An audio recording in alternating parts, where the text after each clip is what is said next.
campus. It'll be the next building as part of the Aerospace Complex. I think when you walk up to Robin Hall, the first thing you're going to notice is it's 126 feet tall, which in Grand Forks makes it a little bit unusual. And as you walk through the front door, that'll be part of the grand entrance. You'll be able to look up and see 126 feet up in the air. So I think the entrance itself will be kind of a spectacular start to the building. Furniture or not, and then do your presentation. And as you move forward, you'll notice a couple smaller classrooms that hold about 36 students on your right.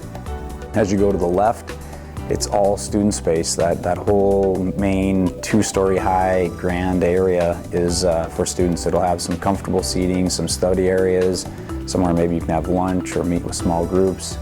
I think it'll be a place where the students will spend a lot of time.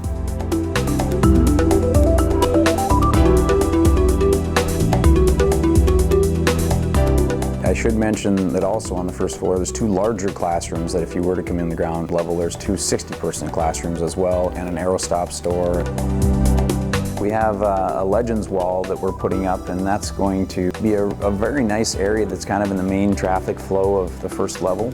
And that's where we're going to have a thank you for the people who have supported aerospace over the years, including James Ray and Cy and Betty Robin and Clay Lacey and Joe Clark and people like that. So I think it'll be a neat place that integrates a lot of technology with video and more traditional ways of a Hall of Fame and what you envision in that as well. The one feature that we didn't mention was that we have a large garage door that faces the west side on the main floor. And there is no basement under this area. It was originally designed if we wanted to put a couple full motion simulators in there. And we decided that we don't really have a need right now for that. So it'll be a small UAS flight lab where you'll actually have a UAS course where you can fly small UAS and as part of your classes. And I think that'll be a space that's new to us and get a lot of utilization. So you can come from Ryan Hall through the skywalks into the second floor. And as you come across that skywalk, the first thing you're going to see is a UAS simulator classroom. So that's where they'll put things like the Scan Eagle and the Prince and sort of have the ITAR controlled devices.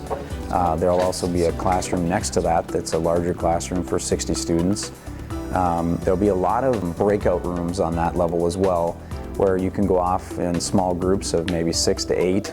There's vending and student space up there as well for studying. There'll be a TV. And then there's also a classroom where you can make your small UAS. There's 7 classrooms and you've got 4 smaller ones and 5 larger ones. So.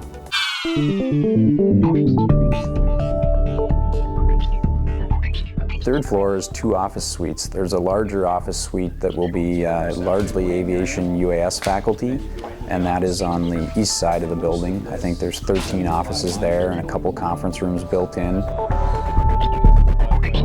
And there's a smaller office suite with maybe like 10 offices so that we can have sort of the international student services as well as the UND Aerospace Foundation offices.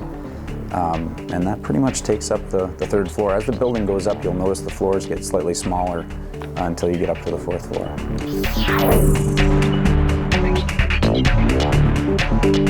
The top floor, the 4th floor, is where you get your views. It's really set up where those conference rooms, there's a large conference room where you can seat maybe 80, 90 people, or you can divide it with a retractable wall, divided into 2 smaller rooms.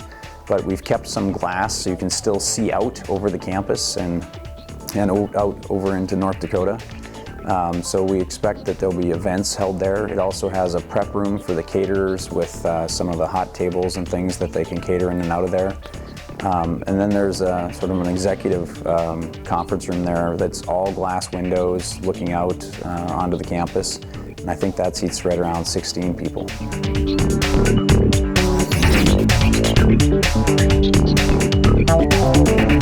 You know, it does have some storage space, some lockable storage space, but one of the key features to that is that you can drive down into the basement. It has a ramp that you can drive down and load, unload things right into the building. And we're looking at reconfigurable space so that today it might be used for your research project, but tomorrow maybe my research project or someone else's. We could put up walls, we could leave it wide open, but I think right now it's kind of a blank sheet that we can determine what we need it for as we go. We have the generosity of Cy and Betty Robin that are definitely involved, and without them it wouldn't be possible, and James Ray, and also the UND Aerospace Board of Directors. With those three contributions we were able to fund it, and then the state of North Dakota also came in with some money to finish it off, so it's been a real team effort.